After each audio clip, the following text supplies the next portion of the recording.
هذا القرآن يوحدنا لطريق الخير يوجهنا الله تعالى أنزله ورسول الله معلمنا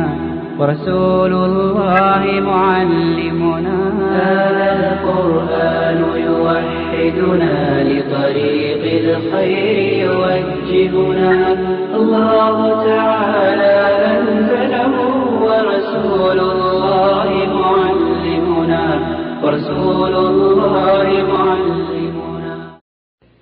هذا القرآن يوحدنا لطريق الخير يوجهنا الله تعالى أنزله ورسول الله معلمنا هذا القرآن يوحدنا. السلام عليكم ورحمة الله وبركاته. الحمد لله إن الحمد لله نحمده ونستعينه ونستغفره ونعوذ بالله من شرور أنفسنا وسيئات أعمالنا من يهده الله فلا مضل له ومن يضلل فلا هادي له وأشهد أن لا إله إلا الله وحده لا شريك له وأشهد أن محمدا عبده ورسوله.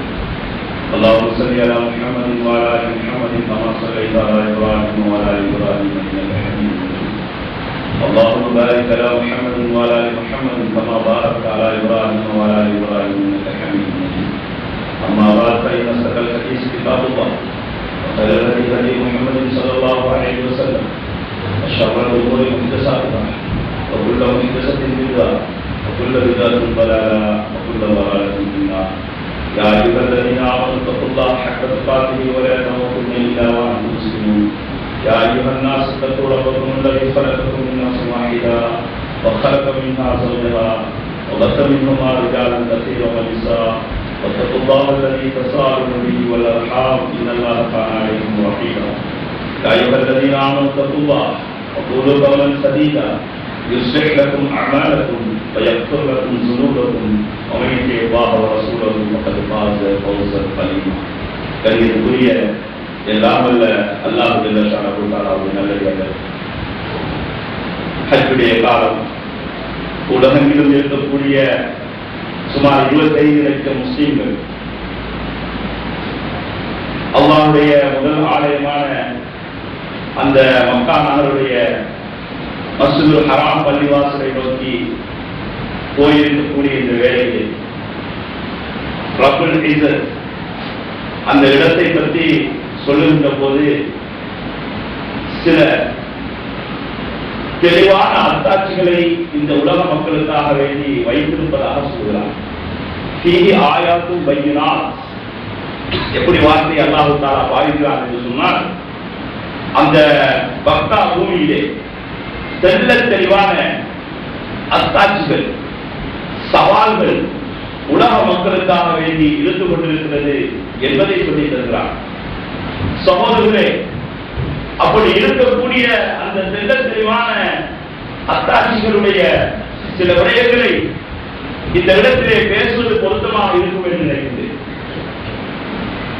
அல்லாஹ்வுடைய தூதர் ஸல்லல்லாஹு அலைஹி வஸல்லம் ஹஜ்ஜுடைய அந்த காலத்திலே அரஃபா மைதானத்திலே தங்களுடைய கழுதையின் மீது உட்கார்ந்து இருக்கிறார்கள். மக்களுக்கு உரையாற்றுவதற்காக வேண்டி ஆரம்பிக்க போகிறார்கள். ரப்புல் இஸ்ஸத் அல்லாஹ் ஜல்ல ஷானஹு தஆலா அந்த இடத்திலே ரசூலுல்லாஹ்வுக்கு ஒரு ஆயத்தை இறக்குகிறார். அந்த ஆயத் அல்லாஹ் எப்படி சொல்லுகிறான் என்று சொன்னால், அல்யௌம அக்மல்து லக்கும் தீனக்கும் வ அத்மம்து அலைக்கும் நிஅமதி வ ரதீது லக்குமுல் இஸ்லாம தீனா. இன்றைய தினம் உங்களுக்கு இந்த மார்க்கத்தை பூரணமாக்கி விட்டோம், நம்முடைய நிஅமத்தை உங்களுக்கு சொல்லி அறிவித்தோம், உங்களுக்கு இஸ்லாமிய மார்க்கத்தை நாங்கள் பொருந்து கொண்ட மார்க்கமாக ஆக்கிவிட்டோம் என்று ரப்புல் இஸ்ஸத் அல்லாஹ் ஜல்ல ஷானஹு தஆலா அவருடைய இறுதி தூதர் முஹம்மது ஸல்லல்லாஹு அலைஹி வஸல்லம் அவர்களுக்கு ஆயத்தில் இருக்கிறார். அமீருல் முஃமினீன் உமர் ரலியல்லாஹு அன்ஹு அவர்கள் தான் இந்த ஹதீஸையும் சொல்கிறார்கள். பிந்தின காலத்திலே அதற்கு உமர் ரலியல்லாஹு அன்ஹு அவர்கள் கலீஃபாவாக இருக்கக்கூடிய நேரத்திலே ஒரு யூத அறிஞர் அவரிடத்தில் வருகிறார். அமீருல் முஃமினீன், முஃமின்களுடைய தலைவரே, ஆயத்தும் தக்ரஊனஹா ஃபீ கிதாபிக்கும் லா உன்ஸிலத் அலைனா மாஷரல் யஹூத் லத்தஹதுனா ஸாலிகல் யௌம ஈதா. உங்களுடைய வேதத்திலே இருந்து ஒரு வசனத்தை நீங்கள் ஓதுவதை, உங்களுடைய மக்கள் ஓதுவதை நான் பார்த்திருக்கிறேன். அந்த வசனம் மாத்திரம் எங்களுக்கு யூத கூட்டமாகி எங்களுடைய வேதத்திலே இறக்கப்பட்டிருந்தால் அந்த இறக்கப்பட்ட அந்த நாளையே நாங்கள் பெருநாளாக கொண்டாடி. அப்ப அமீருல் முஃமினீன் உமர் ரலியல்லாஹு அன்ஹு அவர்கள் கேட்கிறார்கள், என்ன வசனம்? இன்றைய தினம் உங்களுடைய மார்க்கத்தை பூரணமாக்கி விட்டேன் என்று ரப்பல் இஸ்ஸத் சொல்கிறானே, அப்படி ஒரு வார்த்தை எங்களுடைய வேதத்திலே அல்லாஹ் தஆலா சொல்லவில்லையே என்று அந்த இடத்திலே அவர் அங்கலாகி கொண்டு போகிறார். சகோதரர்களே, பூரணம் என்று சொன்னார் என்ன அர்த்தம் என்று யோசித்தோம் என்று சொன்னார், வாழ்க்கையின் சகல நெறிகளுக்கும் நம்முடைய மார்க்கம் தெளிவான வழிகாட்டுதலை தந்துவிட்டது.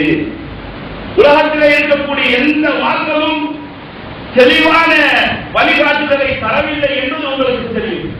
ஒரு பகுதியை சொல்லும், ஒரு பகுதியை சொல்லாமல் இருக்கிறது. ஆனால் நம்முடைய மார்க்கத்தை பொறுத்தவரை நபி ஸல்லல்லாஹு அலைஹி வஸல்லம் அவர்களுக்கு 23 வருட கால அவகாசத்தில் அல்லாஹ் தஆலா பூரணமாக பிறப்பிலே இருந்து இறப்பு வரை, கருவறையிலே இருந்து கல்லறை வரை எல்லாவற்றையும் ரப்பல் இஸ்ஸத் எங்களுக்காக வேண்டி காட்டி தந்த ஒரு மார்க்கமாகத்தான் இந்த மார்க்கம் இருந்து கொண்டிருக்கின்றது என்பதை நீங்கள் உணர்ந்து கொள்ளலாம். அது மாத்திரமல்ல சகோதரர்களே, இன்னொரு விடயம், இந்த மார்க்கம் தான் உண்மையானது, இறுதியானது, பூரணமானது என்பதை அல்லாஹ் தஆலா காட்டுவதற்காக ஒரு பெரிய ஒரு செய்தியை எங்களுக்கு சொல்ல வருகிறார். அந்த செய்தி என்ன தெரியுமா? வேதாகமம் பைபிள் என்று சொல்வார்களே, அது எழுதப்பட்ட மொழி ஹீப்ரு மொழி. ஈசா அலைஹிஸ்ஸலாம் பேசியது அராமிக் என்று சொல்கிறார்கள். அவருக்கு கிட்டத்தட்ட அவர் மரணித்து 50-60 வருடங்களுக்கு முன்னால் தான் இந்த வேதாகமம் எழுதப்படுகிறது. இந்த எழுதப்படுவது ஹீப்ரு மொழியிலே எழுதப்படுகிறது. இந்து மக்களுடைய வேதம் பகவத்கீதை என்று சொல்வார்கள். வேறும் பல உபநிடங்களை அதிலே வைத்திருக்கிறார்கள். இந்த அத்தனையும் சமஸ்கிருதத்திலே எழுதப்பட்டிருக்கிறது. சகோதரர்களே, பௌத்த மக்களுடைய வேதம் பாலி பாஷையிலே எழுதப்பட்டிருக்கிறது. நம்முடைய வேதம் அரபு பாஷையிலே எழுதப்பட்டிருக்கிறது. இப்போது அல்லாஹ் தஆலா இந்த மார்க்கம் உண்மையானது, இறுதியானது, பூரணமானது என்பதை காட்டுவதற்காக வேண்டி பெரிய ஒரு சிறிய விடயத்தை ஒரு பெரிய அத்தாட்சியாக வைத்திருக்கிறார். நீங்க யாருக்குனாலும் கேளுங்கள், சமஸ்கிருதம் பேசுகின்ற ஒரு ஊர், ஒரு கிராமம் உலகத்திலே இருக்கிறதா என்ற ஒரு வார்த்தையை கேட்டுப்பார்கள். அல்லது ஹீப்ரு மொழி பேசுகின்ற ஒரு ஊர், ஒரு கிராமம், ஒரு நாடு எங்காவது உலகத்திலே இருக்கிறதா என்று கேட்டால் எல்லா மொழியும் வழக்கொழிந்து போய்விட்டது. பாலி மொழி பேசுகின்ற ஒரு வார்த்தை, இந்த நாடு புத்தர்களுடைய நாடு என்று சொல்கிறார்கள், பௌத்தர்களுடைய நாடு என்று சொல்கிறார்கள். இங்கே பேசுகின்ற மொழி என்ன? சிங்கள மொழியை தான் பேசுகிறார்கள். ஆனால் பாலி பாஷையை பேசக்கூடிய ஒரு கிராமம், ஒரு வேடுவ கிராமம், அது கூட இல்லை சகோதரர்களே. ரப்பல் இஸ்ஸத் என்ன மெசேஜை சொல்ல வருகிறார்? ஆனால் அரபு பாஷையை சொல்லுவது என்று சொன்னால் பிலிசானி அரபியின் முபீன், தெளிவான அரபு மொழியிலே நாங்கள் இந்த குர்ஆனை இறக்கியிருக்கிறோம். ஐக்கிய நாடுகள் சபையிலே அங்கீகரிக்கப்பட்ட உத்தியோகபூர்வ அந்நிய மொழிகளிலே அரபு மொழியை சேர்த்து விட்டார்கள். இன்று இருக்கக்கூடிய சில்லறை கடையிலே நோஸ் பேப்பர் சுற்றுகிறார்கள், அரபு பத்திரிகை வைத்து சுத்திக் கொண்டிருக்கிறார்கள். ரப்ப என்னதை காட்ட வருகிறார்? நீங்கள் எழுந்திருக்கின்ற வேதம் எல்லாம் இப்போது காலாவதி ஆகிவிட்டது என்பதற்காக அந்த மொழிகளையும் சேர்த்து ரப்பல் இஸ்ஸத் அறிந்துவிட்டார். அப்போ அல்லாஹ் தஆலா என்ன சொல்கிறான்? இது தெளிவான அத்தாட்சி என்று எங்களுக்கு சொல்வதற்காகவே அல்லாஹ் தஆலா சொல்கிறார். அடுத்த விடயம் என்ன? பகவத்கீதையை பாடமாக்கியவர்கள் உலகத்திலே எத்தனை பேர்? வேதாகமத்தை பாடமாக்கியவர்கள் எத்தனை பேர் உலகத்திலே? அடுத்தது என்ன? இந்த பௌத்த மக்களுடைய வேத நூலை பாடமாக்கியவர்கள் எத்தனை பேர் என்று பார்த்தால் எனக்கு தெரிந்தவரை விரல் வெட்டி எண்ணக்கூடிய அளவுக்கு கூட அந்த அளவுக்கு ஆட்கள் இல்லை சொல்வதற்கு. அதிலும் எத்தனை வகையான மாற்றங்கள், கிட்டத்தட்ட 400-500 வருடங்களுக்குள்ளாக வேதாகமம் பைபிள் என்று சொல்கிறார்களே, 200 சட்டம் 300 சட்டம் மாற்றமாக மொழிகளாக, அதாவது திருப்பப்படுத்தி வந்திருக்கின்றது என்று ஆராயப்படி அறிஞர்கள் சொல்லுகிறார்கள்.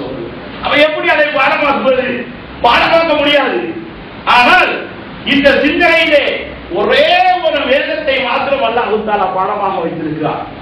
அதை யூதர்களும் பாடமாக்கி இருக்கிறார்கள், சுப்ஹானல்லாஹ். கிறிஸ்தவர்களும் பாடமாக்கி இருக்கிறார்கள். முஸ்லிம்கள் ரெக்கார்ட் தெரியுமா, கிணசிலே 4.5 வயசு பொடியன் அந்த குர்ஆனை முழுசாக பாடமாக்கியிருக்கிறார். 75 வயது வயோதிபர் முழுசாக பாடமாக்கியிருக்கிறார். எங்கிருந்து? சஹாபாக்களுடைய காலத்திலே இருந்து எழுத்து மூலம் மாத்திரமல்ல, உள்ளத்தாலும் சிந்தனையிலும் மரணமாலும் பாதுகாக்கப்பட்டிருக்கின்ற ஒரே ஒரு வேத நூல் என்று சொன்னால் நியாயமாக நீங்கள் சிந்தித்தால் இந்த குர்ஆனை தவிர வேறு எதுவுமே இல்லை சகோதரர்களே. ஆயாத்துல் பையினா. அடுத்த விஷயம் என்ன தெரியுமா சகோதரர்களே? முஹம்மது ஸல்லல்லாஹு அலைஹி வஸல்லம் அவர்களுக்கு அல்லாஹ் கொடுத்த பட்டம் என்ன? நபியுல் உம்மி. எழுத படிக்க தெரியாதவர். நம்மளுக்காக ஒப்பம் வைக்க தெரியும், அவர்களுக்கு அது கூட தெரியாது. இடத்தை காட்டுங்கள், விரலை வைக்கிறேன் அல்லது மோதிரத்தை வைக்கிறேன் என்று சொல்வார்கள்.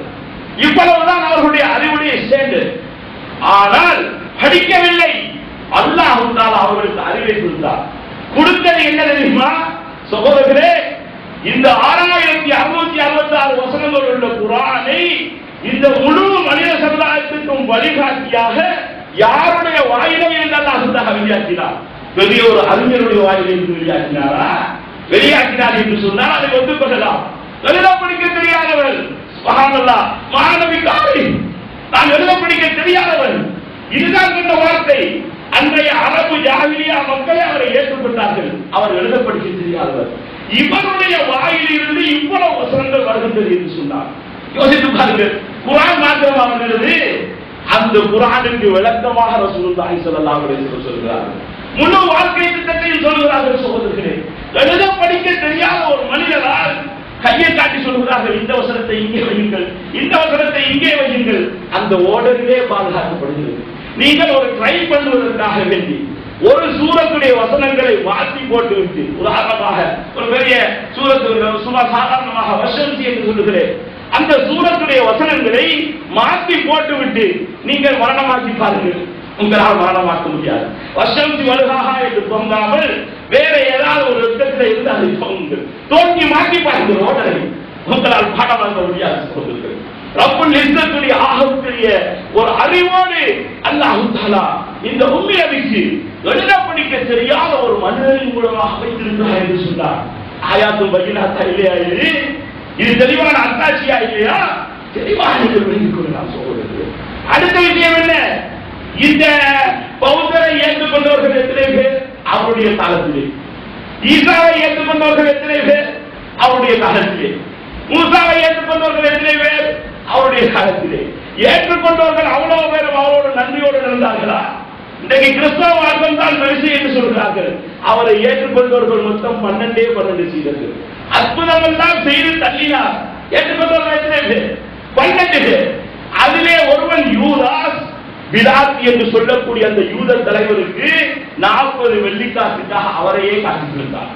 தோழர்களிலே 12 பேரிலே ஒருவர். இதுதான் ஆகப்பெரிய மதம் என்று சொல்கிறார்கள். ஏற்றுக்கொண்டவர் 12 பேர் சொல்கிறது. சுப்ஹான ஜல்ல ஜலாலுஹு. அல்லாஹ் ரப்புல் இஸ்ஸத், அல்லாஹ்வுடைய தூதருடைய அந்த தோழர்கள் எத்தனை பேர்? கிட்டத்தட்ட 1,25,000 1,30,000 இடையிலே ஹஜ்ஜத்துல் வதாவிலே கூடி நிற்கிறார்கள். வல்லிமு அன்னி வலவ் ஆயா, என்னை பற்றி ஒரு வார்த்தை தந்தால் வெற்றி வையுங்கள். சுப்ஹானல்லாஹ். இதை வேதாகமம் என்று சொல்கிறார்கள். அந்த பைபிள் தெளிவாக சொல்லுகிறது சகோதரர்களே. பாரான் மலையில் இருந்து பிரகாசித்து 10,000 பரிசுத்தவான்களோடு ஒரு மகான் பிரசன்னமாவார். அவர்களுக்காக அக்கினிமயமான பிரமாணம் அவருடைய வலது கரத்திலே இருந்து புறப்பட்டு வரும். மையத்துக்கு பாருங்கள், வலது கரத்திலே 10,000 பேரோடு ஒரு மகான் புறப்பட்டு வருவார். பாரான் மலை. சுப்ஹானல்லாஹ். மக்கத்து மலை சகோதரர்களே. உபகாரம் 33ஆம் அதிகாரம் 22வது வசனம். இதிலே அவர்களுடைய அந்த பைபிளிலே இது எழுதப்பட்டிருக்கிறது. ரசூலுல்லாஹ் மக்காவை வெற்றி கொள்வதற்கு சுமார் 10,000 சஹாபாக்களோடு போனார்கள். அதே வார்த்தையில் போடுகின்றது சகோதரர்களே. அவன் நீங்க யோசித்து பார்த்தீர்கள் என்று சொன்னால் ரப்புல் இஸ்ஸத் அவருடைய தோழர்களை வைத்தே காட்டுகிறான். நல்ல மரமானது நல்ல கனிகளை கொடுத்துக் கொண்டே இருந்தது சகோதரர்களே. அவையுடைய அடையாளம் என்ன? இதுதான் உண்மையான மார்க்கம் என்பதற்கு அல்லாஹ் தெளிவாக காட்டக்கூடிய விஷயம். அடுத்த விஷயம் என்ன தெரியுமா? மக்காவுடைய அந்த பள்ளத்தாக்கிலே ஒரு பள்ளிவாசல் கட்டப்படுகிறது அல்லாஹ்வை வணங்குவதற்காக. அல்லாஹ் என்ன சொல்கிறான்? இந்த அவ்வள பைத்தின் உலியலின்னாஸ், மனிதர்களுக்காக கட்டப்பட்ட முதல் ஆலயம் அந்த மக்காவிலே இருக்கிறது என்று சொல்கிறான் சொல்வது. இப்போ உங்களுடைய சிந்தனையை கொஞ்சம் அலைய விடுங்கள். எப்படி நீங்கள் அலைய வேண்டும் என்று சொன்னால், இந்த பள்ளியை புனர் நிர்மாணம் செய்தவர்கள் ஹஜ்ரத் இப்ராஹிம் அலைஹிஸ்ஸலாம் அவர்கள். இது ஏதோ இப்ராஹிம் கவாயிது மினல் பைத் வ இஸ்மாயில் ரப்பனா தக்கபல் மின்னா இன்னக அன்தஸ் ஸமீஉல் அலீம். இப்ராஹிமும் அவருடைய மகனும் இந்த பள்ளிவாசலை உயர்த்தி கட்டிய போது, எங்கள் இறைவா எங்களுக்காக வேண்டி எங்களுடைய இந்த அமலை ஏற்றுக்கொள்வாயாக என்று அவர்கள் பிரார்த்தனை செய்தார்கள். இந்த ஆபிரகாம் தீர்க்கதரிசி இப்ராஹிம் அலைஹிஸ்ஸலாம் அவர்களை பற்றியும் பைபிள் சொல்லுகிறது சகோதரர்களே. இப்ப யூதர்களுடைய வாதம் என்ன? இப்ராஹிம் அலைஹிஸ்ஸலாம் யூதராக இருந்தார்கள். கிறிஸ்தவர்களுடைய வாதம் என்ன? இப்ராஹிம் அலைஹிஸ்ஸலாம் கிறிஸ்தவராக இருந்தார்கள். நம்முடைய வாதம் என்ன? இப்ராஹிம் அலைஹிஸ்ஸலாம் முஸ்லிமாக இருந்தார்கள். ரப்பல் இஸ்ஸத் என்ன சொல்கிறான்? மா கான இப்ராஹிம் யஹூதியன் வலா நஸரானியன் வலாகின் கான ஹனீஃபன் முஸ்லிமா. நீங்கள் நினைக்கின்றவாறு இப்ராஹிம் யூதராக கிறிஸ்தவராக இருக்கவில்லை, அவர் ஒரு அல்லாஹ்வுக்கு கட்டுப்பட்ட முஸ்லிமாக இருந்தார்கள். இப்ப பாருங்க, கர்த்தர் ஆபிரகாமை நோக்கி, நீ உன் தேசத்தையும் உன் இனத்தையும் உன் தகப்பனுடைய வீட்டை விட்டு புறப்பட்டு நான் காண்பிக்கக்கூடிய ஒரு தேசத்துக்கு போ, நான் உன்னை பெரிய ஜாதியாக்கி உன்னை ஆசீர்வாதித்து உன் பேரை பெருமைப்படுத்துவேன், நீ என்றென்றும் ஆசீர்வாதமாய் இருப்பாய். ஆபிரகாம் கர்த்தர் சொன்னபடி மோரே என்னும் பள்ளத்தாக்குக்கு வந்தார். கர்த்தர் இந்த தேசத்தை உனக்கு கொடுப்பேன் என்று சொன்னார். அப்போது ஆபிரகாம் அவருக்கு தரிசனமான கர்த்தருக்கு ஒரு பலிபீடத்தை அந்த இடத்திலே கட்டினார். ஆதியாகமம் 12வது அதிகாரம் 6-7. திரும்ப சொல்லுகிறார், இஸ்மாயிலுக்காகவும் நீ செய்த விண்ணப்பத்தை கேட்டேன். இஸ்மாயில் என்று சொன்னால் இஸ்மாயில் அலைஹிஸ்ஸலாம். நான் அவனையும் ஆசீர்வாதித்து அவனையும் மிகவும் அதிகமாக பல்கி பருகச் செய்வேன், அவனை பெரிய ஜாதியாக்குவேன், பெரும் பிரபுகளுக்கு உடையவனாக அவன் வாழ்வான். ஆதியாகமம் அதிகாரம் 17:26. சகோதரர்களே, நான் இதை ஏன் உங்களுக்கு தொட்டு காட்டுகிறேன் என்று சொன்னார், இப்ராஹிம் அலைஹிஸ்ஸலாம் மோரே என்னும் பள்ளத்தாக்குக்கு சென்றார்கள். அந்த இடத்திலே கர்த்தருக்காக வேண்டி கட்டினார்கள், ஒரு பலிபீடத்தை கட்டினார்கள். பலிபீடம் என்று சொன்னார், அதை நான் உங்களுக்கு பின்னாலே சொல்லுவேன். கட்டினார்கள் என்று தெல்ல தெளிவாக சொல்லுகிறது. இப்ப கேள்வி, முதல் ஆலயம் என்று ரப்பல் இஸ்ஸத் சொல்லுகிறார். இப்ராஹிம் அலைஹிஸ்ஸலாம் இதை கட்டுகின்ற போது ஈசா அலைஹிஸ்ஸலாம் பிறக்கவில்லை, மூசா அலைஹிஸ்ஸலாம் பிறக்கவில்லை, புத்தர் பிறந்திருக்கவில்லை. அப்போ ஈசா அலைஹிஸ்ஸலாம் அந்த நேரத்திலே கடவுளாக வழங்கப்பட்டிருப்பார்களா? இல்லை. எப்போது வழங்கப்பட்டார்? அவர் பிறந்து வளர்ந்த காலத்தில் வழங்கப்படவில்லை. எப்ப அவருடைய நம்பிக்கையின்படி சிலுவையில் அறையப்பட்டார் என்று சொன்னார்களோ, அதன் பின்னால் 40-50 வருடங்களுக்கு பின்னால் கழித்து இந்த பவுல் என்று சொல்லக்கூடிய ஒருவரால் அவர் வணக்கத்திற்குரியவராக தேர்ந்தெடுக்கப்படுகிறார். அப்ப எப்ப இப்ராஹிம் அலைஹிஸ்ஸலாம் கட்டியது இயேசுநாதருக்காக வேண்டி அல்ல, அவர் பிறந்த பிறகுதான் அவர் வணங்கப்படுகிறார். புத்தர் பிறந்து செத்ததன் பின்னால்தான் அவர் வணங்கப்படுகிறார். ராமன் பிறந்து செத்ததன் பின்னால்தான் அவர் வணங்கப்படுகிறார். வேற ஒன்றும் தேவையில்லை சகோதரர்களே.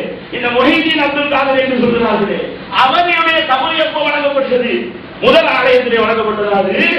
வணங்கப்படவில்லை. இடைநடுவிலே பிறந்து வாழ்ந்து பக்தாதிலே மரணித்ததன் பின்னால்தான் ஞானி மொஹிதீன் என்று அவர் வணங்கப்படுகிறார். அப்ப நீங்க என்ன விளங்க வேண்டும் என்று சொன்னால், முதலாவது வணங்கப்பட்டது யார்? நிச்சயமாக ஒரு மனிதனாக இருக்க முடியாது.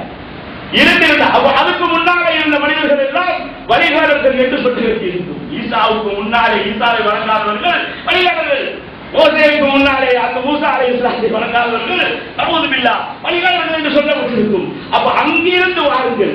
இப்ராஹிம் நபி யூதராக இருக்கவில்லை, கிறிஸ்தவராக இருக்கவில்லை, கர்த்தருக்காக வேண்டி அவர் புறப்பட்டு தன்னுடைய தேசத்தை விட்டு போனார் என்று ஒரு விஷயத்தை ரப்பல் இஸ்ஸத் எங்களுக்கு சொல்லி காட்டுகிறார் என்று சொன்னார். நீங்கள் இதையும் தெளிவான அத்தாட்சியாக நீங்கள் விளக்க வேண்டும். அடுத்தது அல்லாஹ் தஆலா என்ன சொல்லுகிறார்?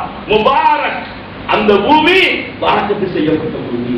ரப்பனா இன்னி அஸ்கன்து மின் ذُرِّيَّتِي بِوَادٍ غَيْرِ ذِي زَرْعٍ عِندَ بَيْتِكَ الْمُحَرَّمِ رَبَّنَا لِيُقِيمُوا الصَّلَاةَ فَاجْعَلْ أَفْئِدَةً مِنَ النَّاسِ تَهْوِي إِلَيْهِمْ وَارْزُقْ أَهْلَهُم مِنَ الثَّمَرَاتِ لَعَلَّهُمْ يَشْكُرُونَ. யா அல்லாஹ், என்னுடைய குடும்பத்தை உன்னுடைய இந்த இடத்திலே எந்த மனிதர்களோ எந்த பயிர்களோ இல்லாத ஒரு இடத்திலே நான் விட்டு போகிறேன். யா அல்லாஹ், ஏன் தெரியுமா? யா அல்லாஹ், உன்னுடைய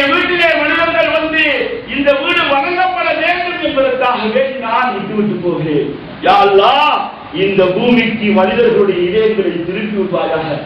இங்கே இருக்கக்கூடிய குடிமக்களுக்கு உன்னுடைய பறக்கத்தை சொரிந்து சொரிந்து அருள்வாயாக.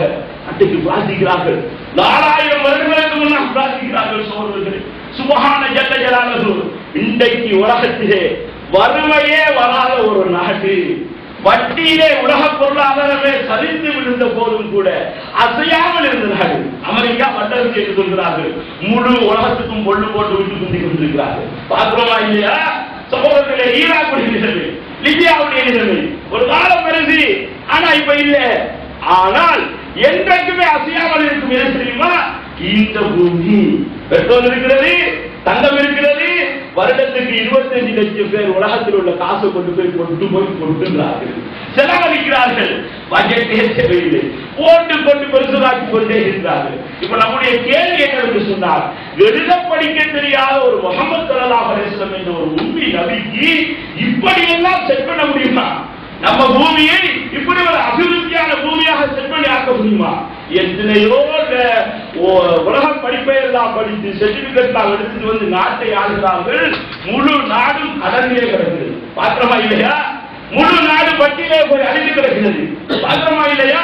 எவ்வளவு படித்திருக்கிறார்கள், எத்தனையோ சட்டம் போடுகிறார்கள், திரும்ப அதை மாற்றுகிறார்கள். அரசியல் அந்த சட்டத்தை மாற்றுகிறார்கள், குற்றவியல் சட்டத்தை மாற்றுகிறார்கள், அவசர கால சட்டத்தை மாற்றுகிறார்கள். எழுத படிக்க தெரியாத ஒரு மனிதர் போடுகிறார் பொருளாதார அமைப்பு. யோசித்து பாருங்கள். சுப்ஹானல்லாஹ், அந்த இடத்திலே ஒரு நாளும் வறுமை வராது. சகோதரர்களே, இந்த விஷயம் என்ன தெரியுமா? முபாரக் பரக்கத்து செய்யப்பட்டது என்பதற்கு அல்லாஹ் காட்டுகின்ற ஒரு அடையாளம். அந்த மக்கா கிட்டத்தட்ட 40-50 அடி கால்வுக்கு தனிய திறனை கல்களும் மண்களும் இருக்கக்கூடிய பூமி. மக்காவிலே எடை கொண்டினாலும் அப்படித்தான் இருக்குது. அந்த இடத்திலே அல்லாஹ் ஒரு தண்ணீர் கிணத்தை வெளியாக்குகிறார். அதனுடைய நீளம் அகலம் என்ன தெரியுமா? 2 அடி 2 அடி 4 ஸ்கொயர் ஃபீட். அதனுடைய தாழ்வம் எவ்வளவு தெரியுமா? 25 அடி அல்லது 26 அடி. இதுதான் தாழ்வம். சகோதரர்களே, இங்கே இருந்துதான் தண்ணீர் வருகிறது. எது பாலைவன பூமியிலே கல்லில் கிரகை கல் இருக்கக்கூடிய பூமியிலே ஒரு இடத்திலே இருந்து தண்ணீர் வருகிறது. இன்றைக்கு ஈஃபில் டவரை சொல்கிறார்கள், உலக அதிசயம் என்று. அதிசயம் தான். மனுஷனால் எவ்வளவு கோடி செலவழித்து கட்டப்பட்டது. தாஜ்மஹால் அதிசயம் என்கிறார்கள். எத்தனை கோடி வரிப்படத்தை வைத்து மனுஷத்தால் கட்டினார்கள். தொங்கு தோட்டம் என்கிறார்கள், சீன பெருஞ்சுவர் என்கிறார்கள், எல்லாத்தையும் சேர்க்கிறார்கள். செலவே இல்லாத ஒரே ஒரு அதிசயம் சகோதரர்கள். ஈஃபில் டவர் கிடைக்கிறது என்கிறார்கள், சாய்கோபுரம் கிடைக்கிறது என்று சொல்கிறார்கள், பிரமிட்டு அறிந்தது என்று சொல்கிறார்கள். சுப்ஹானல்லாஹ், அதிசயம். ஆனால் இந்த அதிசயத்தை பாருங்கள். சென்ற வருடம் மாத்திரம் அந்த ஹஜ்ஜாஜிகளுக்காக வேண்டி சவுதி அரசாங்கம் கொடுத்த தண்ணீருடைய அளவு 63 கோடியே 91 லட்சம் லிட்டர். 63 கோடி 91 லட்சம் லிட்டர். அப்பவும் கிணறு வந்து பஸ்ஸிலே போகிறார்கள், பள்ளியிலே போகிறார்கள், எல்லாம் சுத்தியாசம்சம் அப்படியே கொடுத்து வைத்திருக்கிறார்கள். இப்ப என்ன செய்கிறார்களா? 450 கிலோமீட்டர் தூரத்துக்கு மதீனாவுக்கு பைப்படுத்தி மதீனாவுக்கு சப்ளை நடக்குது. பாலைவன பூமியிலே இந்த மாதிரி ஒரு அதிசயத்தை செய்வதற்கு முஹம்மது ஸல்லல்லாஹு அலைஹி வஸல்லம் முடியுமா? ஒரு விளக்கறிவில்லாத மனிதனுக்கு இப்படி எல்லாம் செய்ய முடியுமா? யோசித்து பாருங்கள் சகோதரர்களே. அல்லாஹ் தஆலா அத்தாஹியாக சொல்கிறார். அதனால் தான் நபி சொன்னார்கள், ஜம்சமுடைய நீர் இருக்கிறதே பெரிய ஒரு அத்தாஷி. நீங்க அதை பசிக்காக குடித்தால் பசி போகும், தாகத்துக்காக குடித்தால் தாகம் போகும், நோய்க்காக குடித்தால் நோய் போகும். ஜெர்மனியை சேர்ந்த ஒரு பெண்மணிக்கு புற்றுநோய் வருகிறது குடலிலே. அப்ப டாக்டர் செக் பண்ணி பார்த்துட்டு சொல்றார், உனக்கு அந்த ரேடியோ அப்படி கதிர் போட்டு இதை அழிக்க வேண்டும். பக்கத்திலே அப்படி கதிர் பிடிக்கப்பட்ட ஒரு பெண்ணுடைய இடங்களை பார்க்கிறார். பார்த்து விட்டு சொல்றார், எனக்கு இது பிடிக்க வேண்டாம், நான் இப்படியே இருந்து செத்து போய்விடுவேன், இல்லாதான் எனக்கு தேவையில்லை என்று சொல்கிறார். சகோதரர்களே, இப்ப 4 மாசங்களுக்கு திரும்ப வருகிறார், நிறைய வளர்ந்து விட்டது அப்படி சொல்றார்கள். இப்ப இவருக்கு பெரிய யோசனை. இந்த நேரத்திலே தான் ஜம்சம் தண்ணி மக்கா இதை பற்றி அறிவோடு அவர் படிக்க வேண்டிய ஒரு நிலைமை வந்தது. அல்லாஹ் ஹிதாயத்திலே கண்ணை திறக்கிறார். அவரும் அவருடைய கணவரும் இஸ்லாத்தை ஏற்றுக்கொள்கிறார்கள். மக்காவுக்கு வருகிறார்கள், ஹரத்திலே இருக்கிறார்கள்.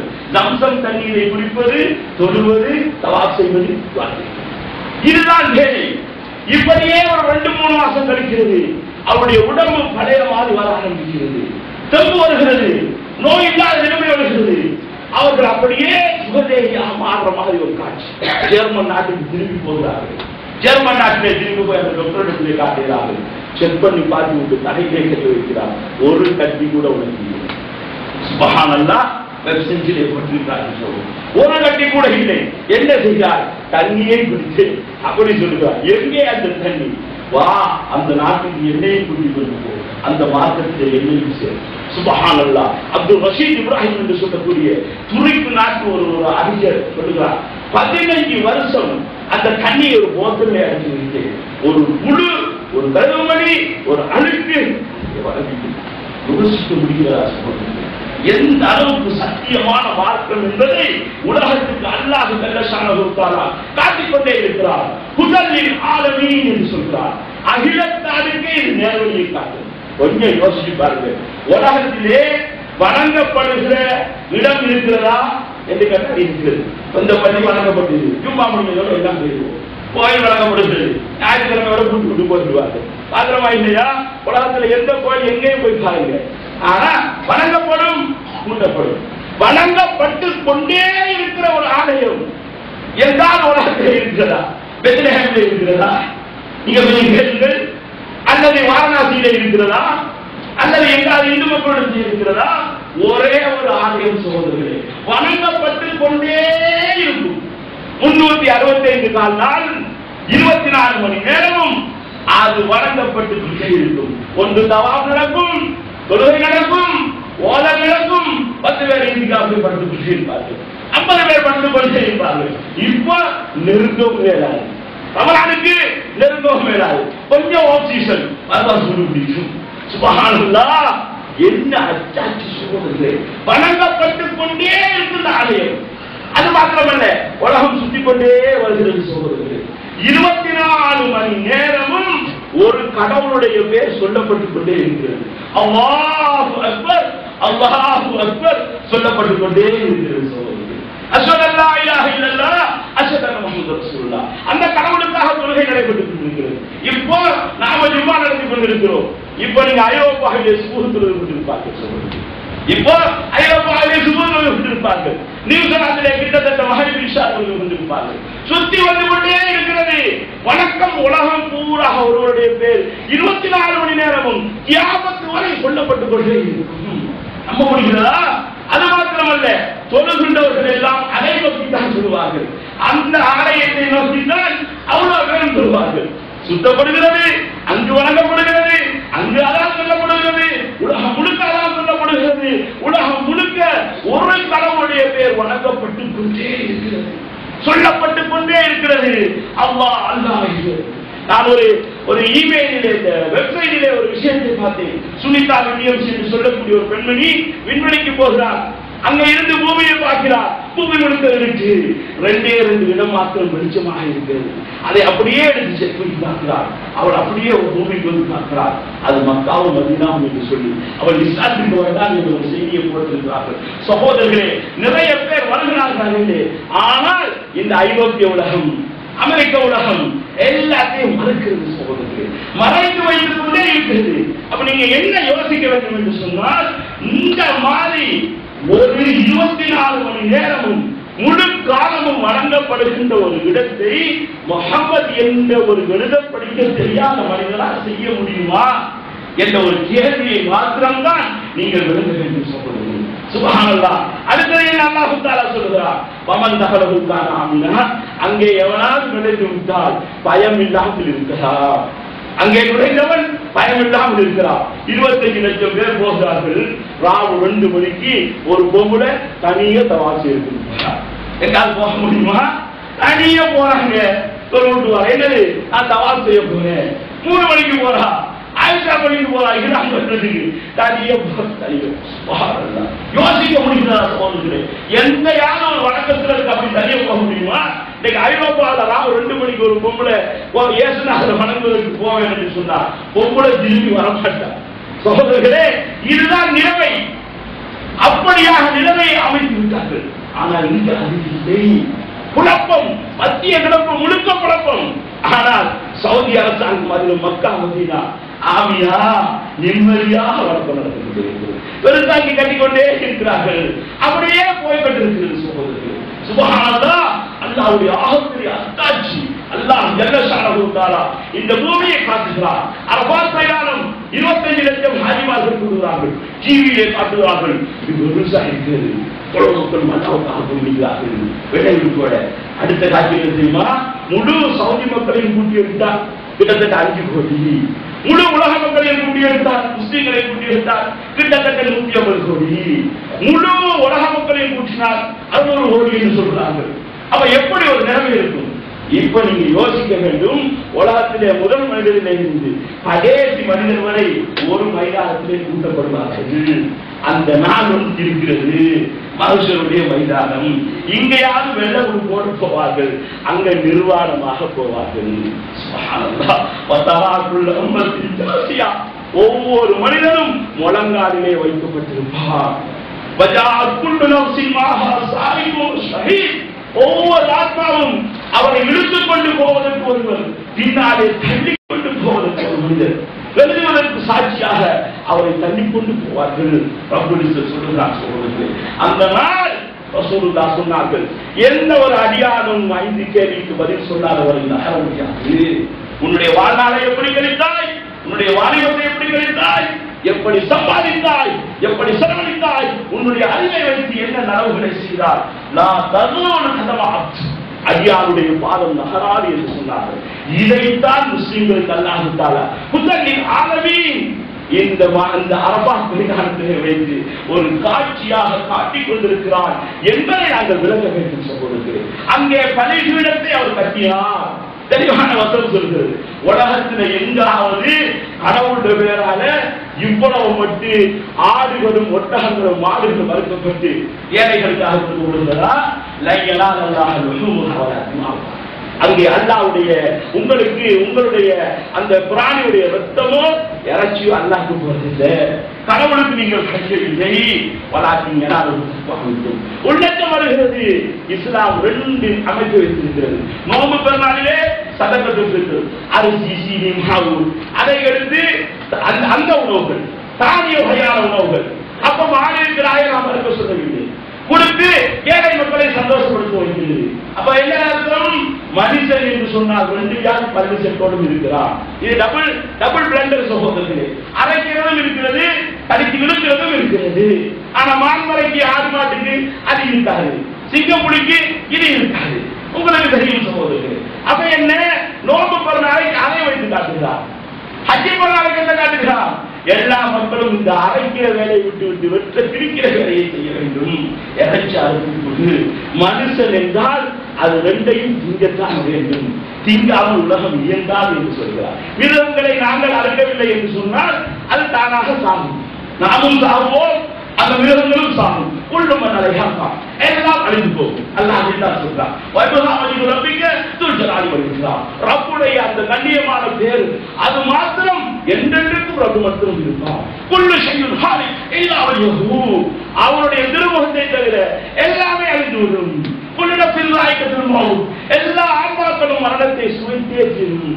நீங்கள் இருண்ட கோட்டைக்குள்ளே இருந்தாலும் சரி, மௌத்து வந்து உங்களை பிடிக்கும். முட்டை போலுக்குள்ளே நீங்கள் போனாலும் சரி, மௌத்து வந்து உங்களை பிடித்தே ஆகும். இதுதான் இஸ்லாத்துடைய ப்ரொசீஜர் சகோதரர்களே. அப்ப நீங்க ஆடு மாடுகளை நீங்கள் அறுக்கவில்லை என்று சொன்னால் அது என்ன செய்யும்? தானாக சாகும், மௌத்தா போகும். மௌத்தாகினால் இப்ப யார் திம்பார்கள்? மண்ணு அதை திங்கும். எது திங்கும்? மண்ணு அதை திங்கும்.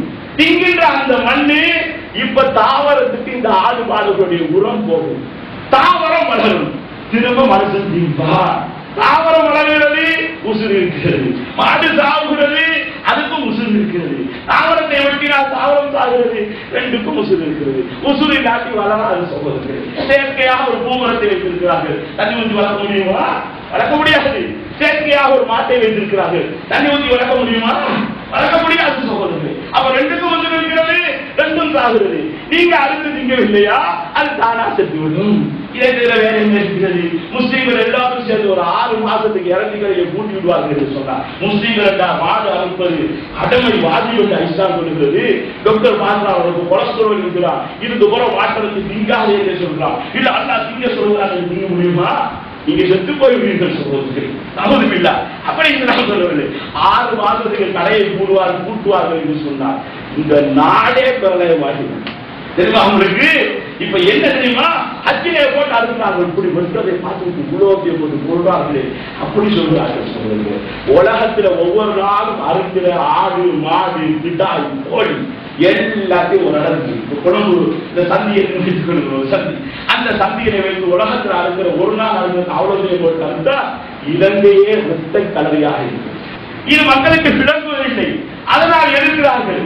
அல்லாஹ் என்ன சொல்லுகிறார்? நீ சொல்லாட்டியும் செய்யாட்டியும் உலகத்தில் இப்படித்தான் நடந்து கொண்டிருக்கும். வெட்டப்படும் தீயப்படும் அல்லாஹ் அத்தாட்சியாக நமக்கு காட்டிக் கொண்டிருக்கிறார். என் அருமைக்குரிய இஸ்லாமிய சகோதரர்களே, அதனை நீங்கள் தெளிவாக விளக்க வேண்டும் என்பதற்காக வேண்டித்தான் அல்லாஹ் இப்படி ஒரு சத்தியமான மார்க்கத்திலே எங்களை வைத்திருக்கிறானே, இப்படி ஒரு கொள்கையிலே வைத்திருக்கிறானே என்பதை விளங்குவதற்காக வேண்டித்தான் இந்த விடயத்தை நான் உங்களுக்கு மார்க்க பிரச்சாரமாக இருக்கிறேன்.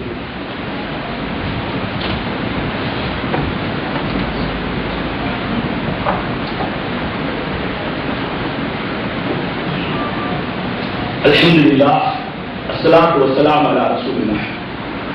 கண்ணியத்துக்குரிய இஸ்லாமிய சகோதரர்களே, அந்த ஆலயத்திலே இருந்தால் தௌஹீத் என்ற கொள்கை உலகத்துக்கு வருகிறது. அப்ப தௌஹீதுடைய ஆரம்ப கர்த்தாயார் இப்ராஹிம் அலைஹிஸ்ஸலாம். அவர்கள் செய்த தௌஹீத் என்ன? அல்லாஹ் எப்படி செய்ய வைத்தார்?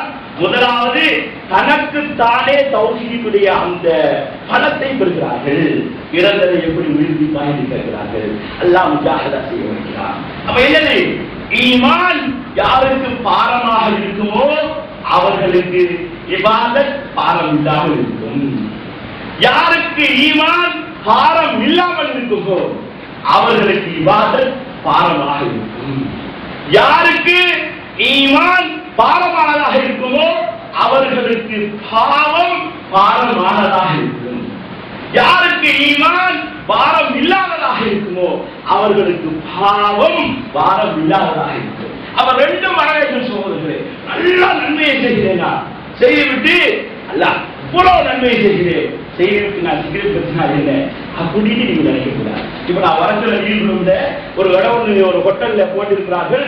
ஒரு பிள்ளைக்கு ஈரல் அப்படி ஏதோ ஒரு வருத்தம் ஒண்ணு வந்துச்சு.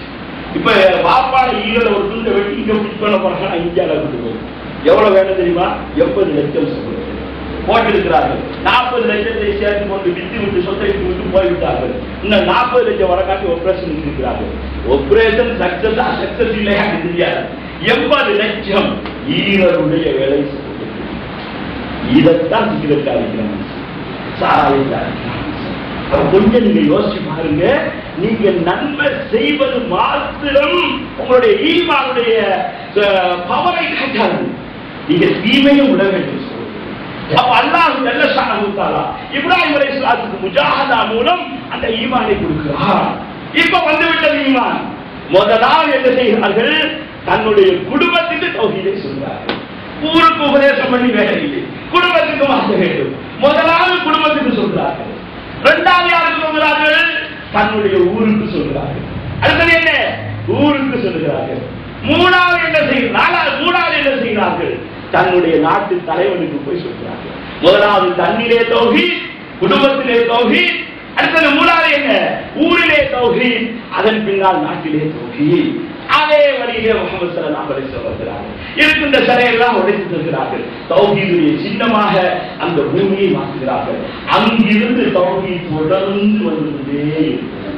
அல்லாஹ் இதைத்தான் சொல்கிறார். அவன் யுசாக்கிக்கு ரசூலை மிம்பாதி மாத்த பையனவர்தான் வைத்தமை வைர சபீலில் நூமினி நுவல்லிஹி மாத்த வல்லா வருஸ்லிஹி ஜஹன்னம் வஸஅத் மஸீரா. யார் நேர்வழி இன்னதென்று தெரிந்ததன் பின்னாலும் அந்த நபியை கஷ்டப்படுத்தி விட்டு மூமின்கள் செல்லாத தனிப்பாதையிலே செல்கிறார்கள். நபி செல்லாத பாதையிலே என்று அல்லாஹ் சொல்லவில்லை. சகோதரர்களே, சொல்லி இருந்தால் தான் வசனம் சரி. இப்ப நான் இந்த இடத்தோடு போயிட்டு விட்டு இந்த ரோட்டிலே வருவதில்லை அப்படி சொன்னால் வசனம் சரி. இவரோடு போயிட்டு அவர் இங்க ரோட்டிலே போவதில்லை, இவரோடு போயிட்டு விட்டு கொழும்புக்கே நான் வருவதில்லை அப்படி சொன்னா அந்த வசனம் ஏதோ ஒரு யோசனையை வருகிறது. இப்ப அல்லாஹ் என்ன சொல்றான்? நபியை நேர்வழி தெரிந்ததன் பின்னாலும் நபியை கஷ்டத்துக்குள்ளாக்கி விட்டு நபி வழியிலே செல்வது என்று சொல்லவில்லை அல்லாஹ் தஆலா. மூமின்கள் செல்லாத பாதையிலே யாராவது தனியே சென்றார் நுவல்லிஹி மத்தவல்லா. அப்ப மூமின்கள் சென்ற பாதை எது? இப்ராஹிம் நபி, முஹம்மது ஸல்லல்லாஹு அலைஹி வஸல்லம், சஹாபாக்கள், அப்படியே இமாம்கள், தாபீகள் இப்படியே வருகிறார்கள். அந்த பூமியை மக்கா மதீனாவுடைய பூமிதான். முதலில் ஆலமீன் ஆயிரத்தாருக்கு ஈரானை அல்லாஹ் தஆலா அப்படி கரண்டி பண்ணவில்லை, லிபியாவை கரண்டி பண்ணவில்லை, ஈராக்கை கரண்டி பண்ணவில்லை. இந்த பூமியை சொல்றார்கள் சகோதரர்களே. இப்ப பாருங்க ரசூலுல்லாஹ்வுடைய ஒரு முன்னறிவிப்பு. நபி சொல்றாங்க தாபீன்களே சிறந்தவராக ஒரு மனிதர் வருவார். அவருடைய பேர் வைஸ். அவருடைய பேர் வைஸ். அவருக்கு முழு உடம்பிலும் வெண்குஷ்டம் வந்து எல்லாம் மறைந்துவிடும். ஒரே ஒரு இடத்தில் அவருடைய அடையாளம் இருக்கும். தாய் மட்டும் இருப்பார், தந்தை இருக்க மாட்டார். அவர் என்னை சந்திக்க மாட்டார். என்னுடைய காலத்தில் அவர் பிறந்திருப்பார். தாயை நன்றாக அவர் பார்த்துக் கொள்வார். உங்களிலே யாராவது அவரை சந்தித்தார் உங்களுடைய பாவத்துக்காக அவரிடம் பாவம் வந்திருக்கிறது. சுப்ஹானல்லாஹ். சஹாபாக்களுக்கு சொல்றார்கள். இப்போ ஒரு கூட்டம் வருகிறது. அதாவது உமர் ரலியல்லாஹு அன்ஹு ஆட்சியில் உமர் ரலியல்லாஹு அன்ஹு பார்க்கிறார்கள். இவர் தான் வைஸ். கண்டுபிடித்தார்கள். உங்களுடைய பேர் என்ன? வைஸ். உங்களுக்கு வெண்குஷ்டம் வந்ததா? ஆமா. ஒரு இடத்துல இல்லாமல் இருக்கிறதா? ஆமா. ஒத்துக்கொள்கிறார்கள். தாயோடு நீங்கள் நன்றாக நடந்து? ஆமா. எல்லாம் சிலவர்கள் உமர் ரலியல்லாஹு அன்ஹு சொல்கிறார்கள், அல்லாஹ்விடத்திலே என்னுடைய பாவத்துக்காக வேண்டி நீங்கள் பாவம் இருக்கிறீர்கள். சுப்ஹானல்லாஹ். போய் சொல்றாரு சொல்றாரு. இன்ஷா அல்லாஹ் போய்விட்டார்கள். இப்ப அடுத்த நாள் இன்னொரு மனிதன் சொல்றார், நீங்கள் தானே வைஸ்? ஆமா. அப்படியே சொல்றார். சொல்லிவிட்டு கேட்கிறார், அல்லாஹ்விடத்தில் என்னுடைய பாவங்களுக்கு நீங்கள் பாவம் இருக்கிறீர்கள். இதை யார் உங்களுக்கு சொன்னார்கள்? வைசுல் கர்ணி கேட்கிறார். அவர் சொல்லுகிறார்கள், அதில் உமர் ரலியல்லாஹு அன்ஹு சொன்னார்கள், இவருக்கும் அவர் பாவம் என்று கேட்டுவிட்டு, யா அல்லாஹ் உனக்கும் எனக்கும் இருக்கின்ற இந்த தொடர்பு இந்த மக்களுக்கு தெரிய ஆரம்பிக்கிறது. இதன் பின்னால் என்னை மனிதர்களுடைய கண்களுக்கு காட்ட வைக்காது. இதுதான் வைசுல் கர்ணியை பற்றி கடைசியாக வந்து சொல்லக்கூடிய சம்பவம். அதுக்கு போன எங்க போனா என்ன நடந்தது, எங்க மௌத்தாகினா ஹிஸ்டரியிலே தேட முடியாது. ஒரு சம்பவத்தை வரலாற்றிலே பகிர்ந்திருக்கிறார்கள். எப்படி தெரியுமா? அதாவது சுப்ஹானல்லாஹ், ஒரு முழு ஊரை சேர்ந்து மழை இல்லாமல் துஆ கேட்கிறார்கள். மழை பெய்யவில்லை. நம்முடைய ஈமானை போல அந்த மக்களுடைய முழு ஊரும் சேர்ந்து கேட்கிறார்கள், மழை பெய்யவில்லை. எல்லாம் முடிந்ததன் பின்னால் பள்ளிவாசலுக்கு ஒரு மனிதர் வருகிறார், சொல்லுகிறார், கையை ஏந்தி துஆ கேட்கிறார். கேட்டுவிட்டு வெளியே போகிறார். மழை வேகம் உருட்டி கொண்டு வந்து மழை பெய்கிறது. நபிக்கு நடந்த மாதிரி நடக்கிறது. இவரை பார்க்கிறார் முஹம்மது பின் முன்கதிர் ரஹ்மத்துல்லாஹ் என்று சொல்லக்கூடிய ஒரு ஹதீஸ் கலை ராவியினுடைய ஒரு அறிவிப்பாளர். அவர் பார்த்து இவரை ஃபாலோ பண்ணி போகிறார். வீட்டிலே போய் அவருடைய வீட்டை பிடித்து கட்டுகிறார். கடையை திறந்தால் இவர் தான் வருகிறார். இப்ப கேட்கிறார், நீங்க கேட்டதும் மழை பெய்தது, என்ன காரணம்? சொல்லுகிறார், இன்ஷா அல்லாஹ் நாளைக்கு வாங்க அவன் பேசிட்டு. அடுத்த நாள் போகிறார்கள் முஹம்மது பின் முன்கதிர். அந்த வீட்டிலே கூட்டம் என்ன? அந்த மனிதர் சுகுக்கு மௌத்தாகிவிட்டார். இப்ப மனைவி கத்துகிறார். முஹம்மது பின் முன்கதிர் ரஹ்மத்துல்லாஹ் கேட்கிறார்கள், என்ன எதற்காக வேண்டி கத்துகிறீர்கள்? இல்லை, என்னுடைய கணவர் இரவிலே தஹஜ்ஜுதிலே எழுந்து அல்லாஹ்வுக்கு அழுதார். யா அல்லாஹ் உனக்கும் எனக்கும் இருந்த இந்த நட்பு, இந்த நெருங்கிய தொடர்பு இப்போ ஒரு மனிதனுக்கு தெரிந்துவிட்டது. நாளை ஊராக தெரிய ஆரம்பிக்கும். அதனால் நீ விரும்பினால் என்னை எடுத்து முடியாது. அது புறப்படம் அடைய விரும்பவில்லை. துஆ கேட்டாங்க. இமாமுனா புகாரி 46 வயசுல மௌத்தாகிறாங்க. உங்களுக்கு தெரியும் சொல்றது ஹதீஸ் கதை. ஹதீஸ் எந்த அளவுக்கு இன்றைய உலமாக்களுடைய அவ்வளவு பேரும் சொல்கிறார்கள். குர்ஆனுக்கு அடுத்ததாக இமாம் புகாரி கொடுத்த மாதிரி ஒரு புஸ்தகம் யாருமே கொடுத்ததில்லை. பிரபலமாயிட்டாங்க.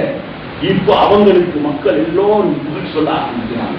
அல்லாஹ்விடத்திலே பார்க்கிறாங்க, யா அல்லாஹ் இந்த பூமி எனக்கு இப்ப சிறுசா போச்சுது, எங்க பார்த்தாலும் முகஸ்துதி வருகிறது, அதனால ஒன்றிடத்துல எடுத்துக்கிறியா அல்லாஹ். சுபுகத்துக்காக போறாங்க, தொழுகிறாங்க. இமாமுனா புகாரி ரஹ்மத்துல்லாஹ் அந்த இடத்துல மௌத்தாங்க. யோசித்து பார்க்க சொல்றது, அல்லாஹ் அந்த மாதிரி அந்த மக்களுக்கு கொடுத்தான் சொல்றது, அந்த மாதிரி அந்த மக்களுடைய ஈமானை அல்லாஹ் கொடுத்தான் சொல்றது. ஷேக் இப்னு தைமியா ரஹ்மத்துல்லாஹ் உங்களுக்கு தெரியும் சொல்றது, ஒரு 200 வருடங்களுக்கு முன்னால் வாழ்ந்த பெரிய தௌஹீதுடைய ஒரு பெரிய ஒரு அழைச்சம். எந்த அளவுக்கு தெரியுமா அவர்களை பற்றி சொல்லப்படுகிறது? லஅல்லல் உலூம தஹத யதைஹி யஹ்தாரு மா யஷா வ யஹ்தாரு மா யஷா. முழு மார்க்க கல்வியும் அவருக்கு முன்னாலே தான் இருந்தது. விரும்பியதை எடுப்பார், விரும்பியதை எடுப்பார், யாரோடும் செய்வார். அவர் சொல்லுகிறார், வைதா தஅன்னாஹு முஸ்தஹ்ஃபிரன் அடக்கமாகும். யாராவது எங்களிடத்தில் விளங்குவதற்காக கேள்வி கேட்டால் பதில் சொல்லுவோம். வைதா சாலினாகும் ஆணிகள் இடும்பு குடிப்பதற்காக நம்மை குழப்பதற்காக கேள்வி கேட்டால் நாங்களும் அவர்களுக்கு இடும்பாளமாக பதில் சொல்லுவோம். அப்படி சொன்னார்கள். சிரியாவுடைய ஒரு பகுதியிலே அவர்கள் இருந்த பகுதியை நோக்கி தாத்தாரிய படை வருகிறார்கள், அடித்து நொறுக்குகிறார்கள். அரசரே எஸ்கேப் ஆகிவிட்டார், நாட்டு தலைவர் எஸ்கேப் ஆகிவிட்டார். இப்னு தைமியா ரஹ்மத்துல்லாஹ் தன்னுடைய மாணவர்களோடு சேர்கிறார்கள், போராடுகிறார்கள். தாத்தாரிய படையை விரட்டி அடிக்கிறார்கள். திரும்ப அரசர் கொண்டு வருகிறார்கள். எப்படி சகோதரி அல்லாஹ்வுடைய அந்த பவர் அவர்களுக்கு அல்லாஹ் தஆலா கொடுத்திருந்தார். இப்ப அரசர் சொல்லுகிறார், இதன் பின்னால் இப்னு தைமியா ரஹ்மத்துல்லாஹ் இங்கே இருக்கக்கூடிய குற்றவியர்களுக்கு உள்ள தலைவராக இருந்தார். போவார்கள், சாராய கடை இருந்தால் மூட சொல்வார்கள், அடித்து உடைத்துவார்கள். அப்படி பவர் சகோதரர்கள் தவாப் செய்து கொண்டிருக்கிறார்கள். ஒரு மனிதர் வந்து சொல்லுகிறார், பாரி வாசி அக்கீதாவில் எங்களுக்கு பிரச்சனை இருக்கிறது, எங்களுக்கு அக்கீதாவில் வருகிறார்கள். அசர் தொழுது விட்டு அவ்வாவிலே சாய்கிறார்கள், எழுத தொழுகிறார்கள். அந்த அக்கீதால் வாசியா மகரிவுக்கு முன்னால் எழுதி முடிச்சிருக்காங்க, மகரிவுக்கு முன்னால் எழுதி விட்டார்கள். இன்றைக்கு அது பாடமாக இருக்கிறது சகோதரர்கள். இதுதான் அவருடைய வாழ்க்கை சகோதரர்கள். ஷேக் இப்னு உஸைமீன் மக்காவிலே வாழ்ந்த அந்த ஒரு அறிஞர், அவருடைய நிலைமை தெரியுமா? அவர்களுக்கு அல்லாஹ் தஆலா புற்றுநோயை கொடுத்தால் மரணத்துக்கு முன்னதாக நோய் கூடி கடைசியில் ரமலானுடைய கடைசி 10 நோய் ரொம்ப உச்சக்கட்டம். டாக்டர் சொல்கிறார்கள் போக வேண்டாம். இல்லை, நான் தரிசு நடத்தித்தாராக போவார்கள்.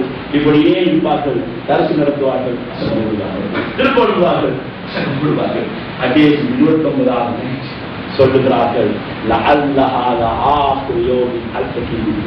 ரமலான் இந்த நாள் தான் நான் உங்களை சந்திக்கக்கூடிய கடைசி நாளாக இருக்கிறேன். உங்களுக்கு ரமலான் பரக்கத் செய்யப்பட்டதாக இருக்கிறது. அடுத்த நாள் காலையிலே மௌத்தாக ஷேக் ஹுசைன் சொல்கிறார். ஷேக் பின் பாஸ் 80 வயது வரை கண் பார்வையே இல்லாமல் வாழ்ந்தார்கள். சுப்ஹானல்லாஹ், தௌஹீதுக்காக வேண்டி உழைத்தார்கள். அவர்கள் ஷேக் நாசருத்தீன் அல்பானி என்ன தெரியுமா? அவர்கள் அல்பானியா தேசத்திலிருந்து விலக்கியிருக்கப்படுகிறார்கள். வந்து இந்த துருக்கியிலிருந்து சிரியா அந்த நாட்டிலே வந்து நிற்கிறார்கள். அங்கே மத்தவத்து நாகியா என்ற ஒரு லைப்ரரி இருக்கிறது. உருளோ செய்வதுதான் அவருடைய வேலை.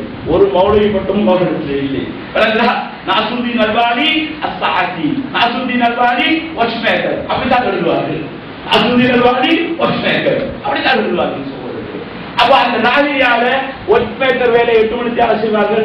அங்க போய் புத்தகம் படிப்பார்கள். இன்ட்ரெஸ்ட் ஆகிவிட்டது. இப்போ வாட்ச்மேக்கர் அந்த கடை 4 மணிக்கு திறப்பார்கள். அந்த நேரம் எழுந்தெல்லாம் போய் படிப்பார்கள்.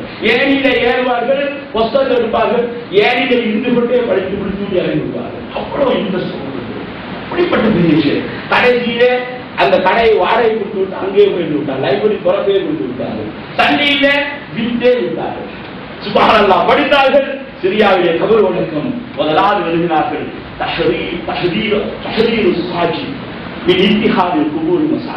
பள்ளி வாசல்களை கபர்களாக எடுக்கக்கூடிய, சுஜூது செய்யக்கூடிய மக்களுக்குரிய எச்சரிக்கை. இதுதான் முதலாவது புத்தகம் எழுதினார்கள். அவருடைய கொஞ்சம் முகுந்தாக கும்பல தலாக்குமிலே வகித்தார் ஷேக் நாசருத்தீன் அல்பானி ரஹ்மத்துல்லாஹ். ஹதீஸ் கலையில ஆகப்பெரிய அறிஞர் சொல்லுவார்கள். சுப்ஹானல்லாஹ், எந்த அளவுக்கு இமாம் நாசருத்தீன் அல்பானி சஹீஹ் என்றால் அது சஹீஹ், ஹஸன் என்றால் அது ஹஸன், லைஃப் என்றால் அது லைஃப் என்று சொல்லக்கூடிய அளவுக்கு சவுதி கவர்மெண்டே அவருக்கு மக்கள் கொண்டார்கள், அழுகிறார்கள். அபூபக்கர் சொன்ன மாதிரி நான் சொல்லுகிறேன், அல்லாஹும்ம லா தஅഖுதுனி அல்லாஹும்ம லா துஆഖிதுனி பிமா யகூலூன். யா அல்லாஹ், இந்த மக்கள் சொல்லக்கூடிய புகழுக்காக என்னை குற்றம் பிடித்து விடாதே யா அல்லாஹ். இப்படி சொல்றார்கள். சுப்ஹானல்லாஹ், யா அல்லாஹ், இந்த மக்கள் தெரியாத முறையிலே நான் செய்த எல்லா பாவங்களையும் என்னை மன்னித்து விடுவாயா யா அல்லாஹ். என்னை நல்லவனாக இருக்கிறார்கள், சிறிதிலே நான் சில பாவங்களை செய்திருக்கிறேன், என்னை மன்னித்து விடு யா அல்லாஹ். இவர்கள் விரும்புவதை நினைப்பதை விட சிறந்தவனாக என்னை ஆக்கி என்னை மௌத்தாக்கிறார்கள்.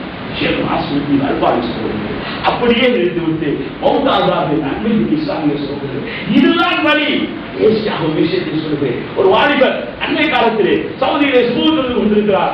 கொண்டு விழுந்து விட்டார். கொண்டு போகிறார்கள். அவருக்கு மூச்சு வாங்குகிறது. அஷ்ஹது அல்லா இலாஹ இல்லல்லாஹ், அஷ்ஹது அன்ன முஹம்மது ரசூலுல்லாஹ், லா இலாஹ இல்லல்லாஹ், முஹம்மது ரசூலுல்லாஹ். அப்படியே சொல்லிக்கொண்டே போகிறார். டாக்டர் வந்து பார்க்கிறார், கூட்டாளி வந்து பார்க்கிறார். கூட்டாளியை கூப்பிடுகிறார். கூப்பிட்டு காதுக்கு ஒரு விஷயத்தை சொல்கிறார். சொல்லிவிட்டு மௌத்தாக இருக்கிறார். கூட்டாளி கத்துகிறார். டாக்டர் கேட்கிறார், என்ன? அவர் சொல்லுகிறார், சொன்னார், என்னுடைய நண்பர் கடைசியாக என்ன சொன்னார் தெரியுமா, நான் இப்போது அல்லாஹ்வை சந்திக்கக்கூடிய நேரம் வந்துவிட்டது என்று நினைக்கிறேன். சொர்க்கமும் வழக்கும் அதுவும் எனக்கு காட்டப்படுகிறது. நான் நல்லவனாக மௌத்தாகிறேன் என்று நம்பிக்கை வந்துவிட்டது. அஷ்ஹது அல்லா இலாஹ இல்லல்லாஹ் அஷ்ஹது அன்ன முஹம்மதர் ரசூலுல்லாஹ் உசூல் போடுகிறது. என்ன வாலிபருடைய தன்மை என்று சொன்னார், முஅத்தினுக்கும் அவருக்கும் போட்டி யார் பள்ளிக்கு முதலாவது வருகிறது. சுபுவுக்கு முஅத்தின் 4 மணிக்கா இவர் 3:50 ஓடி விடுவார். லோகருக்கு 12:20 12:10 இவர் ஓடி விடுவார். ஒவ்வொரு இப்படியே பள்ளியுடைய இருந்தார்கள். முஸ்லிம்கள் அப்படித்தான் இருக்க வேண்டும். கடலிலே இருந்து வெளியே போட்ட மீன் மாதிரி துடிக்க வேண்டும். பள்ளிக்கு வருவது நம்ம அப்படியே இருக்கிறோம். கூட்டிலே அடைக்கப்பட்ட கிளியும் எப்படி எப்போ தொடர்ந்து விடுவாங்க ஓட்டுறதுக்கு அப்படி நாம நினைக்கிறோம். இன்னொரு மாதிரி அவர் பாம்பு சொல்லக்கூடியவர், அவருக்கு சக்கராத்திரிகளை ஹாஸ்பிட்டலில் கொண்டு போகிறார்கள். ஆறு நேரமெல்லாம் அப்படியே குறைந்து விட்டது. இப்போ இந்த குடலை எடுத்து குடிக்கிறார்கள். குடித்தால் அல்லாஹ் அதான் சொல்லுகிறார். ஹார்ட்டிலே அந்த சத்தம் கேட்கிறது. சுபுடைய நேரம் வருகிறது. அஸ்ஸலாத்து கைரும் மினன் நௌம், அஸ்ஸலாத்து கைரும் மினன் நௌம். பள்ளியிலே அதான் ஒலிக்கிறது, இவருடைய கல்விலும் இருக்கிறது, அவருடைய இதுதான் நான் செய்யக்கூடிய ஒரு விஷயத்தை நான் கடுமாக்குவேன். அல்லாஹ் சொல்லுகிறான், அந்த பூமி இறை நேசருடைய விசுவை நான் வாங்குகின்ற நேரம் அல்லாஹ் தருமாறுவான். அவன் மௌத்தை எடுக்கிறான், நான் அவனுடைய பெருதியை இருக்கிறேன், விசுவை எடுத்துக்கொண்டு சொல்கிறேன். அப்படி அல்லாஹ் சொல்கிறான். இந்த மாதிரி ஒரு மௌத்து தௌஹீதிலே நாங்கள் சரியாக பின்பற்றினார்கள். போர்டை போட்டுக் கொண்டால் சரியை வராது, போட்டு பின்பற்றினால் தான் சரியாக வரும். அதனால் அப்படிப்பட்ட ஒரு வாழ்க்கையை வாழக்கூடிய நல்ல வாழ்க்கையை, ஈமானுடைய வாழ்க்கையை, தௌஹீதுடைய வாழ்க்கையை, ஷிர்க் இல்லாத புறாவை வஞ்சகம் எதுவுமே இல்லாத ஒரு வாழ்க்கையை அல்லாஹ் தஆலா எங்களுக்கு தர வேண்டும் சொல்கிறேன். இன்றைக்கு தௌஹீது நான் வெட்டுக்கும் பொறாமையும் அவமானப்படுத்துவதும் கேள்விப்படுத்துவதும் இந்த மாதிரி நாங்கள் மாறிவிட்டோம். அரபுலகத்தின் தௌஹீதை மாறி சொல்கிறேன். ஷேக் ஹுசைமீன், ஷேக் நாசருதீன் எத்தனையோ மாற்ற விஷயங்களை கலந்து வைக்கப்பட்டார்கள். இப்போ ஒரு நாள் மாணவர்கள் கேட்கிறார்கள், நீங்க ஷேக் நாசருதீன் அல்பானியோட இவ்வளவு கருத்து வைத்திருக்கிறது. ஒரு வார்த்தையை நான் சொன்னார், வானத்தின் கீழால் ஒருவரையும் காணவில்லை. இந்த சமகாலத்தை ஒரு ஹதீஸை அறிகிறாக எல்லா ஷேக் நாசருதீன் அல்பானி இதுதான் சொல்வதற்கு அது இதுதான் தௌஹீத். வானத்தை வாழ்ந்து என்னை பற்றி நிறைய விஷயங்கள் உங்களுக்கு பேசப்படுகிறது. அதற்காக ஒரு நோட்டீஸை உடனே எல்லாருக்காக அவ்வளவு விரைவுபடுத்துவதற்காக அதை விஷாலை பார்த்துக்கொள்ளுங்கள். பேச எனக்கு கேட்ட உங்களுக்கு அந்த மாதிரி உண்மையான ஏகத்துடைய வாழ்க்கையை இஸ்லாத்துடைய தன்மை இருக்கிறது. அல்லாஹ் பொருந்தி கொண்ட பொருளுடைய பரேஸ்வரில் இருந்து அல்லாஹ்வுடைய நேசர்களாக நம்முடைய உறவுகளை அல்லாஹ்வுக்காக கைப்பற்றக்கூடிய காரியத்தை அந்த வானாக அப்படி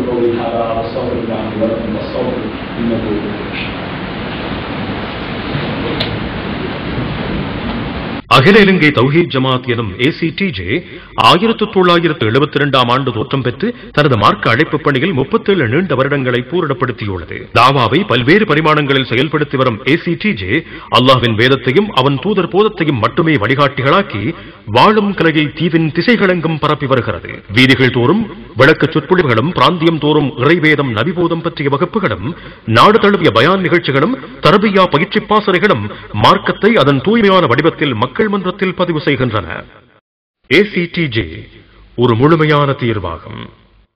சமூக சேவை கொள்கைகளையும் கருத்துக்களையும் திணிப்பதற்கான ஓர் ஊடகமாக பயன்படுத்தப்படும் ஒரு காலத்தில் சமூக சேவையா அது வல்லவனாம் அல்லாஹ்வின் அருட்கொடைகளை அள்ளி வழங்கும் அட்சய பாத்திரமாகிற்றே என ஓடோடி வரும் ACTJயின் சமூக சேவை பிரிவு பாரபட்சமின்றிய தனது சேவைகளுக்கு சான்றுகள் சமர்ப்பிக்கிறது. மக்கள் சுனாமியால் சீரழிக்கப்பட்ட போதும், கொழும்பை சூழவுள்ள பகுதிகளை வெள்ளம் வந்து சூழ்ந்த போதும் நிவாரணம் வழங்க ACTJயின் சமூக சேவை பிரிவு களத்தில் நின்றது. மருத்துவ முகாம்களின் மூலம் ஏழைகளின் ஆரோக்கிய தேவைகளுக்கு ஆறுதல் தரவும், அரச மருத்துவமனைகள் உபகரணங்களின் போது அவற்றை பெற்றுக் கொடுக்கவும், பார்வை குறைந்தோருக்கு மூக்கு கண்ணாடிகளின் மூலம் தெளிவான பார்வையை வழங்கியதும், நோன்பு காலங்களில் தேவையை வெளியிட் சொல்லாமல் மறைத்து தவித்த மக்களுக்கு உலர் உணவு வழங்கியதும், ஜம்இய்யத்துஷ் ஷபாபின் கண் சிகிச்சை முகாம்களில் களத்தில் நின்று ஏற்பாட்டு காரியங்கள் ஆற்றியதும் ACTJயின் சமூக சேவை பிரிவேயாகும்.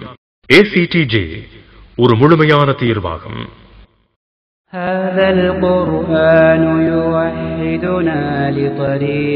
ACTJயின் சௌத்துல் ஃபுர்கான்